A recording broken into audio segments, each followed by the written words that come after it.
13 de setembro de 2024. E no programa de hoje, eleições 2024, candidatos apresentam primeira prestação de contas. Shows em época de campanha, o que pode e o que não pode. Queimadas, governo do estado busca recursos em Brasília. Eu sou Jairo Coelho e nossos comentaristas já estão a postos, Luiz Armando e Léo Cândido. O Norte Eleições está no ar.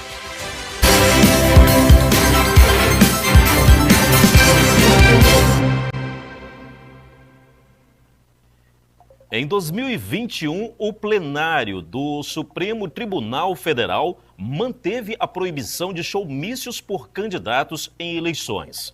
Mas a Corte concluiu que apresentações artísticas em eventos de arrecadação de campanha não contrariam a Constituição. A proibição não afeta a liberdade de expressão, pois não impede que artistas manifestem suas opiniões políticas em apresentações próprias. Luiz Armando, apesar de não ser proibidos shows nesta época de campanha, mas quem realiza shows nesta época, os cantores, por exemplo, os artistas podem pedir votos aí aos seus candidatos. Esses shows, de alguma forma, beneficiam alguns candidatos? Porque aqui, no Tocantins, por exemplo, já aconteceram vários shows na semana passada, né? Jairo, não deixa de influenciar, evidentemente, né? Agora, as prefeituras de governo, eles têm uma explicação básica. Normalmente, esses shows que estão acontecendo, eles podem justificar que são shows por ocasião, por exemplo, da padroeira da cidade, show de rodeios anuais que acontece no município, né? Mas, na campanha deste ano, tem sobressaído um incremento, um aumento dessas ocorrências, né, com recursos do governo estadual. Porque o recurso municipal, o prefeito, evidentemente, ele não pode fazer esse tipo de coisa lá, né? Porque o prefeito normalmente tem um candidato, né? Então fica muito explícito, né, o uso dos shows pagos com recursos públicos para sensibilização, para aglutinação de pessoas, né? Mesmo que ele não faça daquele ato lá um comício eleitoral, que é proibido, mas termina influenciando no ânimo da população local, né, que gostaria aí de ter vários shows do tipo, né? No caso desses shows de uma semana para cá, por exemplo, que está se falando apenas desses shows já na campanha efetivamente existente, em uma semana aí o governo assinou contratos para shows aí de cantores conhecidos e desconhecidos que chegam a 6 milhões e 500 mil reais. Então, assim, é muito dinheiro em uma semana, né? Isso tudo está publicado no Diário Oficial do Estado, né? Os extratos dos contratos em diversos municípios. Então, isso realmente, nós estamos num processo eleitoral nos 139 municípios, chama a atenção esse gasto, né? Especialmente no momento em que o governo começa a ter problemas com o desempenho fiscal. Este ano, o governo de janeiro a agosto, ele aumentou as despesas de custeio, ou seja, o custo da administração aumentou 16%, enquanto as receitas cresceram apenas 11%. Então, esse dispêndio tem a questão do ponto de vista financeiro, que é nesse exato momento em que o governo tem esse problema, e tem a questão do ponto de vista político, né? Porque os prefeitos nos municípios, apesar de não serem eles a desembolsar o recurso é da fonte 0500, que é aquela fonte do governo, do Tesouro Estadual, eles se aproveitam, evidentemente, dessa aglutinação de pessoas ali para passar uma emoção para a população, tipo aí, ó, aqui é festa, aqui é bom, aqui está bom e coisa e tal. Agora, Luiz, pela decisão do STF, né, que aconteceu lá em 2021, por exemplo, os artistas, eles podem manifestar aí o seu voto, enfim, até dizer que apoia determinado candidato quando se trata de um show particular. Nesse caso, sendo um show que é contratado pelo governo do estado, os artistas são vertados, né, por exemplo, de manifestar isso. Sim, mas a população, ela se sente satisfeita ali com shows, e termina o prefeito passando a ideia de que a administração vai bem, não é? Que isso beneficia, evidentemente, o prefeito, né? Ou seja, não beneficia a oposição não vai fazer uso de um evento que ele não trouxe, né? apesar de o gasto ser do governo do Estado. Isso beneficia o prefeito e os aliados do prefeito, ou o candidato do prefeito, evidentemente. É claro que o cantor não pode chegar lá em cima do palco e pedir votos, né?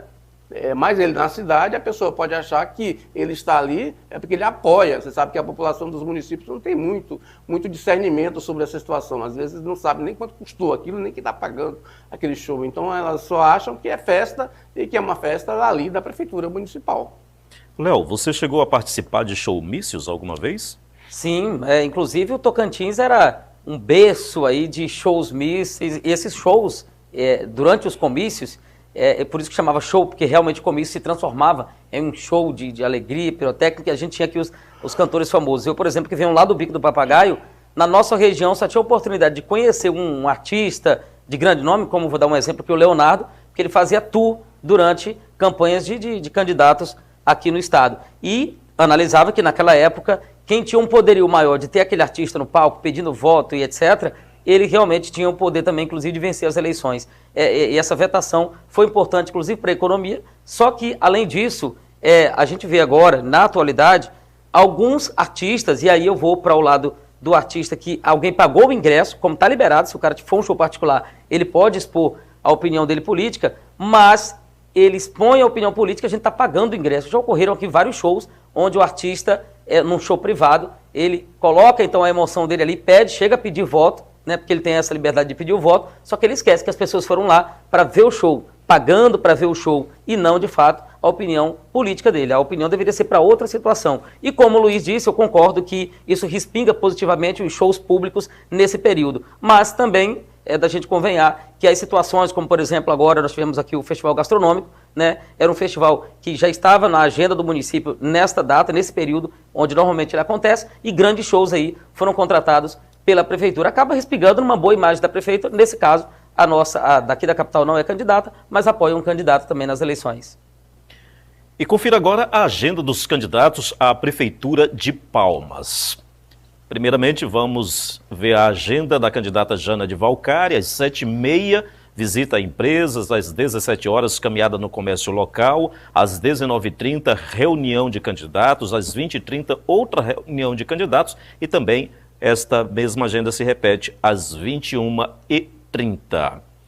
Vamos agora à agenda do candidato professor Júnior Gel. Às 9 horas, reunião de campanha, às 11 horas, gravação eleitoral, às 5 horas da tarde, sabatina na CDL, às 18 horas, reunião de conselheiros tutelares, às 19 horas, reunião de mulheres, às 20 horas, Blitz Juventude, e às 20h30, reunião com vereadores. Então, nós não temos a agenda dos candidatos Eduardo Siqueira e também Lúcia Viana.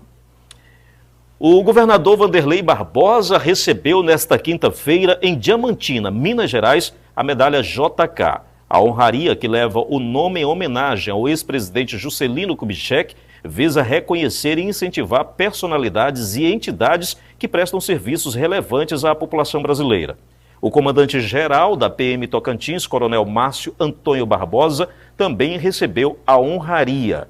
O governador de Minas Gerais, Romeu Zema, enfatizou que o momento serve para parabenizar quem contribuiu com o desenvolvimento de Minas e do Brasil. Léo, essas homenagens fora do Estado têm algum impacto político no Estado?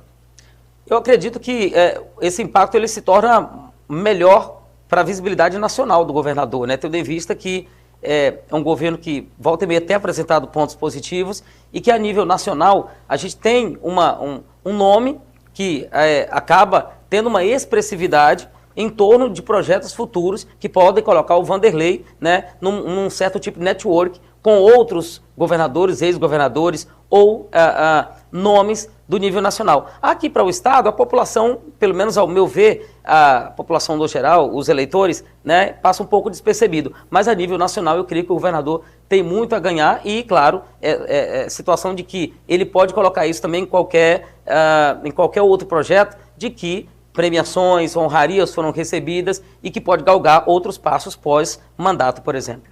Luiz.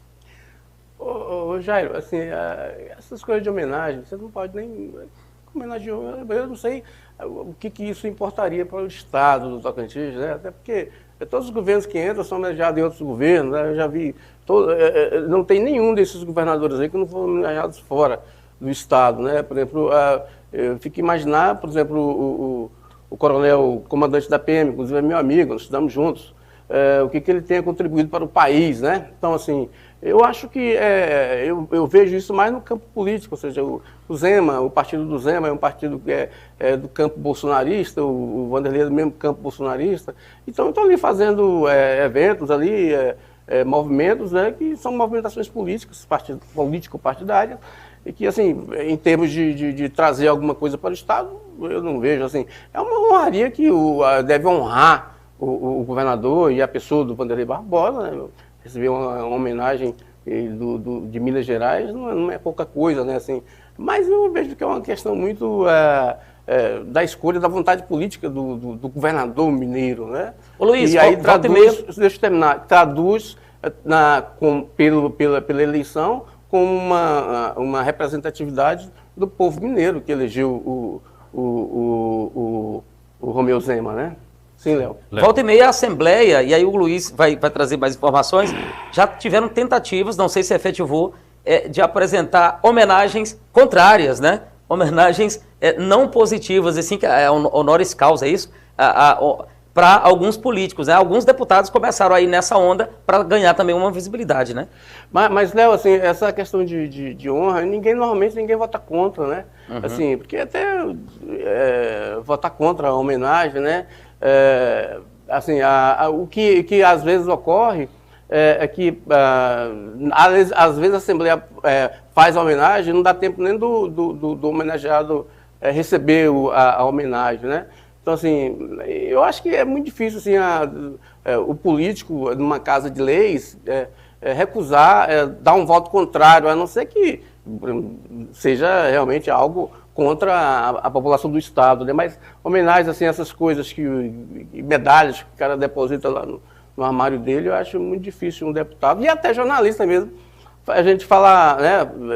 Homenagem você não tem como falar, porque depende do ponto de vista de cada um, né? E às vezes essas homenagens, né, Luiz, Léo, são homenagens apenas simbólicas, é um ato simbólico, né? Ali, apenas às vezes até para inflar o ego do homenageado, né? E tem, por exemplo, você vê, tem a Assembleia Legislativa, por exemplo, já aprovou comendas aí para pessoas que nunca vieram no Estado, não sei quais, não tomaram nenhuma decisão em favor do Estado. Então aí eu já conheci, por exemplo, projetos aí no começo do Estado que os deputados aprovavam as honrarias porque um deputado conseguia convencê-los e porque esse deputado tinha obtido um benefício desse empresário, por exemplo, lá no sul do Estado, um benefício pessoal. Então ele terminava agradando o empresário lá do sul, com uma comenda, o cidadão tem dinheiro, mas não tem poder político, e aí concediu um título ali, né? Então, assim, alguém que nunca nem conheceu o Tocantins. E o deputado volta à prova, não. Como é que vai dizer contra um negócio desse? Eu confiro agora a agenda dos candidatos à Prefeitura de Gurupi. Vamos então à agenda de Eduardo Fortes. Pela manhã, visita às empresas de comércio, à tarde, caminhada no setor leste e à noite, reuniões com candidatos a vereador pela coligação. Os candidatos Josi Nunes e Cristiano Pisoni não encaminharam as suas agendas. E o Fundo Especial de Financiamento de Campanha é um fundo público destinado ao financiamento das campanhas eleitorais dos candidatos. As diretrizes gerais para a gestão e distribuição dos recursos do fundo são regulamentadas pelo TSE, Tribunal Superior Eleitoral. Para a eleição de 2024, o valor do fundo é de R$ 4.961.519.777. Vou repetir, R$ 4.961.519.777. Montante que foi disponibilizado pelo Tesouro Nacional ao TSE. Aqui no Tocantins, a candidata Jana de Valcari, do PL, foi a que mais recebeu até agora e também a que mais gastou, R$ 5.700.000. Desse total, R$ 4.200.000 já foram pagos. Luiz, É muito dinheiro. É, 2 dinheiro. bilhões de reais. Não consigo nem imaginar esse montante. Não, 5 bilhões. 5 bilhões, é praticamente 5. Agora, a deputada recebeu, na verdade, assim, ela recebeu em função do número de deputados federais que os partidos que são da base dela têm na Câmara dos Deputados e da vontade política dos partidos de remeterem para ela um valor considerável de recursos, né, que poderia mandar para outro lugar, mas escolheu ela e como escolheu outros candidatos no país. O PL, por exemplo, tem como prioridade fazer os prefeitos das capitais, né, porque tem uma eleição em 2026. Agora, a deputada já recebeu 7,7 milhões e gastou já 5,7 milhões e pagou desses 5,7, 4,2 milhões de reais. Né? Por sinal, lá no TSE, nesta sexta-feira, é a única deputada, a única candidata de Palmas que apresentou suas despesas, né? Despesas até aqui. Hoje, à meia-noite, vence o prazo para a prestação de contas eleitorais até o dia 8 de setembro, ou seja, o que se fez até o dia 8 de setembro, o candidato tem que prestar contas até as 24 horas de hoje. E essa prestação de contas vai estar disponível a partir de domingo. Né? De qualquer forma, a deputada ela está adiantada nessa prestação de contas. Né? O candidato Eduardo recebeu 3 milhões, não apresentou gastos ainda, o Júnior Gel recebeu 1 milhão e não apresentou gastos ainda, tudo do fundo, esse fundo eleitoral que você está falando aí. E a candidata do PSOL, a Luciana, recebeu 115 mil e também ainda não apresentou prestação de contas, mas tem prazo, né, Léo? O Jair. Agora, Jair, essa questão de prestação de contas, ela vai dar esse ano ela vai dar muita discussão, porque antes, se o candidato, para dar a certidão de quitação eleitoral para o candidato tomar posse, né, o candidato deveria ter suas contas aprovadas pela Justiça Eleitoral. E o Supremo Tribunal Federal decidiu, no mês passado, contrariamente à decisão, ao parecer da PGR, que a questão das contas de campanha não tem influência na certidão eleitoral. Ou seja, se o candidato prestou conta, apresentou as contas, então ele estaria apto para receber a certidão eleitoral.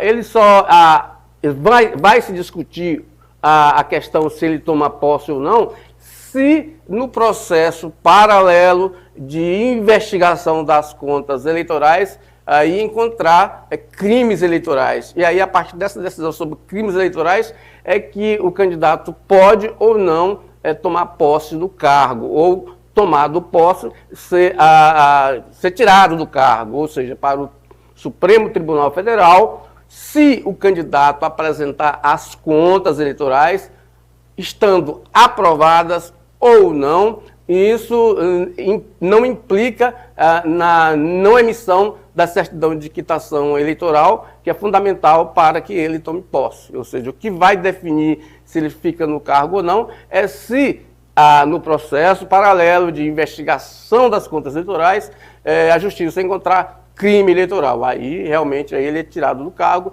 e assume o segundo colocado. Agora, Luiz, por exemplo, a candidata Jana de Valcária, que em Palmas já recebeu aí 7 milhões, né? E isso significa dizer que ela já está próximo do teto aí, que é de 11 milhões, sim, né, aqui sim. em Palmas. Também em Araguaína, o candidato Wagner Rodrigues também já está próximo do teto aí, né? Porque ele já, pelas informações que se tem, ele já gastou mais de 900 mil reais e Araguaína o teto é de 1 milhão e 100, não é isso? Exatamente. Então, isso é público, né? Isso está lá no portal do Tribunal Superior Eleitoral, né? Ou seja, o Wagner, né? O prefeito atual, candidato à reeleição, ele já recebeu 1 milhão e alguma coisa de recursos e já gastou 964 mil reais, né, até esta data. E o teto para o candidato gastar, o teto, o limite de despesas e receitas dos candidatos em Araguaína é 1 milhão e 100 mil reais. Então, o Wagner está na metade da campanha eleitoral e já gastou praticamente aí 90% do que ele que ele teria direito de investir na campanha esse ano. E a campanha aí ainda tem mais de... Hoje ainda é dia 12, tem 18, mas tem 24 dias ainda para o dia da eleição. Então ele vai ter problemas aí agora pela frente, né? O contrário do Jorge Frederico, que é o seu adversário. O Jorge Frederico já recebeu 1 milhão, mas só gastou aí por volta de 40 mil reais. Ou seja, ainda está com praticamente todo o recurso que ele recebeu do Republicanos que ele recebeu do Republicanos.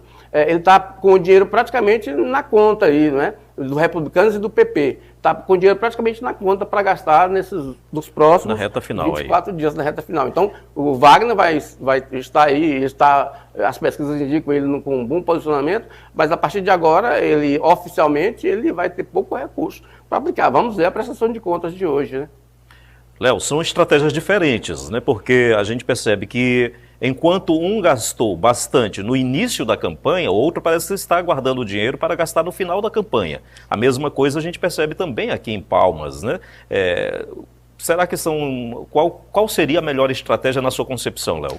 Bom, nesse caso, me preocupa saber quem já gastou muito no adiantamento. Nesse caso de Araguaína, por exemplo, que é o caso do Wagner, mais próximo, de que praticamente todo o recurso já foi utilizado, porque a gente fica com duas preocupações.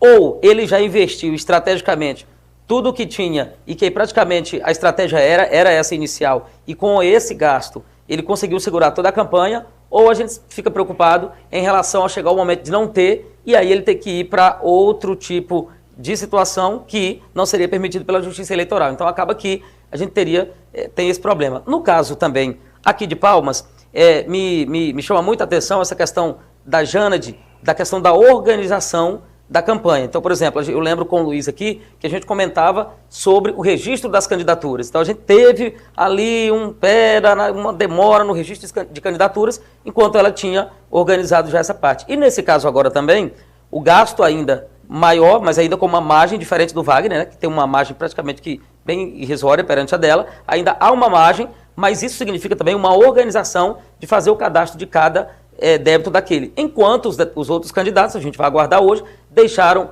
tudo para a última hora. E eu fico pensando, né? Não deveria ser, fez o gasto, colocou no sistema, fez o gasto, contratou alguém, contratou uma gasolina, fez um contrato de prestação de serviço, devia estar direto no sistema. Normalmente, ou estrategicamente, eles empurram tudo para o último dia, para meia-noite, né? Talvez até mesmo como uma tentativa de confundir o cidadão aí, deixar menos tempo para observar detalhes. Mas, na verdade, esses dados ficarão todos ali públicos, né? Então as pessoas poderão ter acesso a essas informações, independente da data que ela for protocolada. E é bom que as pessoas realmente olhem, né, para saber de fato o que está acontecendo. Lembrando, gente, todos esses recursos são recursos oriundos do fundo eleitoral, tudo da forma legítima. E exatamente, publicar essas questões mostra que a pessoa está fazendo o trabalho, inclusive denúncias, né? Se você observa uma inconsistência em qualquer uma dessa prestação de conta, você também pode fazer a sua denúncia aí e o Ministério Público, a Justiça Eleitoral vai averiguar. Inclusive tem um aplicativo do TRE, né, o Pardal, então, que aliás é do TSE.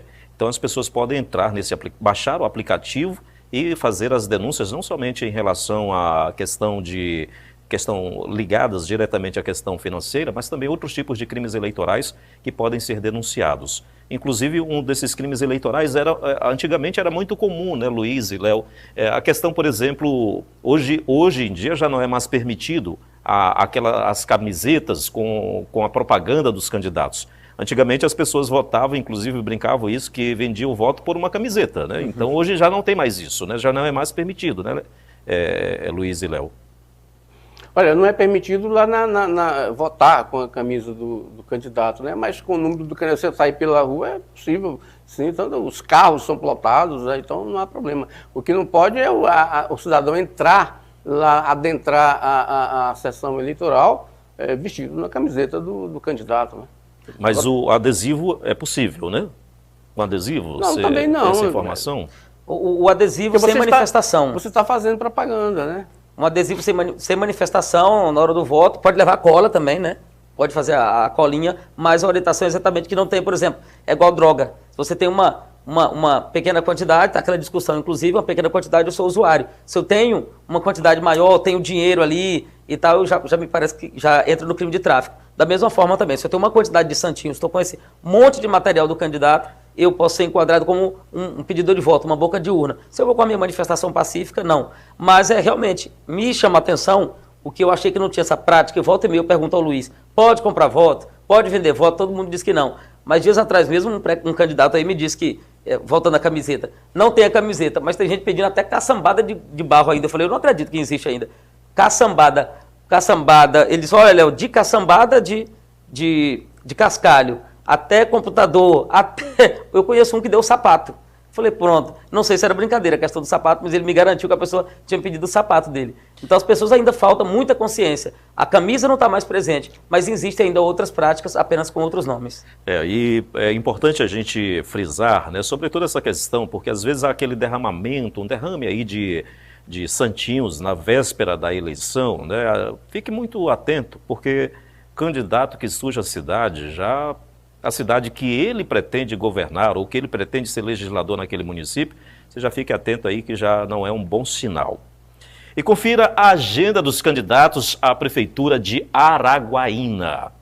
Vamos então aqui na tela a agenda do candidato Wagner Rodrigues. Pela manhã, reunião com apoiadores e caminhada no comércio de Araguaína, e à tarde e noite, reunião com apoiadores. E em reunião com o ministro da Defesa, José Múcio, o governador Vanderlei Barbosa garantiu reforço do 22º Batalhão de Infantaria do Exército Brasileiro para combater os focos de incêndio no estado. A medida soma-se a outras iniciativas, como a aprovação da contratação de até 500 brigadistas para atuarem contra as queimadas ilegais. Inclusive, há pouco nós vimos aqui no programa Povo na TV, né, o nosso repórter cinematográfico Everton esteve lá no local onde está acontecendo o incêndio aqui na região norte, aqui da capital. E esses incêndios estão se tornando cada vez mais comuns nesta época do ano. É preciso muito recurso, né, Luiz, para poder, de fato, combater esses incêndios, além, é claro, da conscientização da população de modo geral. O governador ontem, ele autorizou 6 milhões do orçamento do estado, né, para esse combate, vai ser através das setas, né, que vai ser liberado esse recurso, né, para atender as pessoas aí que são impactadas pelas queimadas, né. Então, assim, tomar cuidado aí para não repetir com esse recurso que aconteceu com as cestas básicas, né. Então, e com essas contratações aí também, né, Jairo, que é preciso ter muito cuidado do governo. Quem é que vai indicar essas pessoas para ser contratadas, né? Estamos no período eleitoral, né? Então, assim, é uma emergência? É urgência e emergência, o combate às queimadas, né? Mas tem que ter muita prudência aí, o governo, na contratação dessas pessoas aí, desses brigadistas, né? Porque pode aí terminar sendo escrutinado como um crime eleitoral, ainda que o governo do estado não esteja em jogo, ou seja, que está em jogo são prefeituras municipais. Mas sempre na cabeça da população vai ficar essa questão aí, quem é que vai indicar essas pessoas a serem contratadas, né? Então são várias situações que precisam ser observadas, né? A gente sabe, como você mesmo disse, a gente sabe que o combate ao incêndio, o combate às queimadas, ele deve ser sempre uma prioridade de todo e qualquer governo, não apenas daquele que está no momento ali ocupando o cargo, mas deve ser uma prioridade de todos, inclusive deve ser uma política de Estado, né? O combate aí às queimadas, o combate à desmatação, sobretudo aqui na nossa região, em que mais de 90% do estado, né, não é região amazônica, né, apenas a região do Bico do Papagaio. Então a gente sabe que as chamas se alastram muito mais rapidamente, né, essa época do ano é muito seco, inclusive aqui é um evento que eu achei bastante interessante, eu que não conhecia aqui a região, né, sobretudo essa época de seca ela vem acompanhada de muito vento, né? É uma época de muita ventania, né? E é um fenômeno próprio aqui da região, né? Também a baixa umidade do ar, então tudo isso colabora para que as queimadas se propaguem muito mais rapidamente. O Léo tem noticiado isso quase que diariamente, essas queimadas, né, Léo?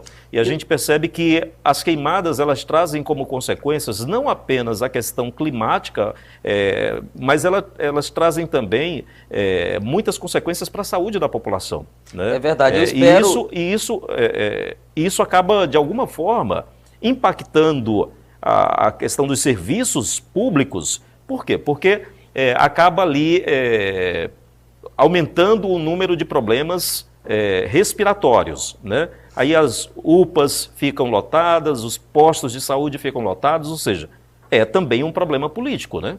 E eu espero que as pessoas não coloquem politiquês nesse assunto, né? Essa preocupação do Luiz foi importante ele detalhar, que as pessoas podem apontar essa questão política em razão das contratações, que é um benefício para quem vai trabalhar. Mas espero que as pessoas não coloquem a politicagem nisso, porque realmente é muito grave a situação de diversos municípios. E esses municípios sozinhos não conseguem, né, colocar esse combate em ação, e aí por isso o governo colocando a mão. Mesmo não tendo candidatura própria, mas tem aí, claro, os apoiadores, e espero também que o governo não sacrifique, não cometa injustiça em não oferecer a determinada prefeitura o apoio desses brigadistas, o apoio desses equipamentos, que inclusive foram entregues agora até veículos, em razão da pessoa não estar no mesmo palanque. Então espero que não coloquem a política em razão disso, porque realmente a situação está devastadora em diversos municípios do Tocantins.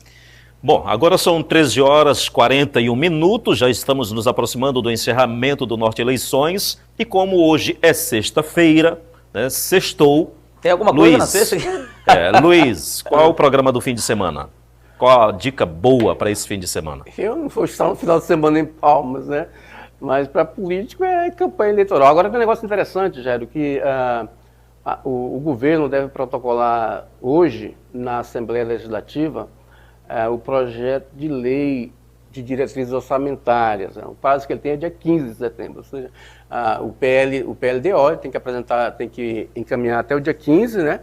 Então, eu apurei hoje cedo no planejamento que ele deve encaminhar nessa sexta-feira. Agora, o interessante aí é que o governo prevê, deve projetar nessa LDO, que é a lei que antecede a lei orçamentária, e deve projetar para o próximo ano um orçamento do Estado de 17 bilhões de reais, ou seja, 3 bilhões a mais do que os 14 bilhões e meio da lei orçamentária deste ano. Ou seja, o governo está acreditando muito no crescimento das transferências constitucionais, né, do Fundo de Participação e do avanço do crescimento da receita tributária. Então, por isso, e o PIB, o crescimento do PIB. Então, esses fatores terminaram influenciando na projeção do governo, do planejamento do governo, para fazer essa lei de diretrizes orçamentárias do orçamento de 2025, projetar um orçamento aí de algo próximo de 17 bilhões de reais.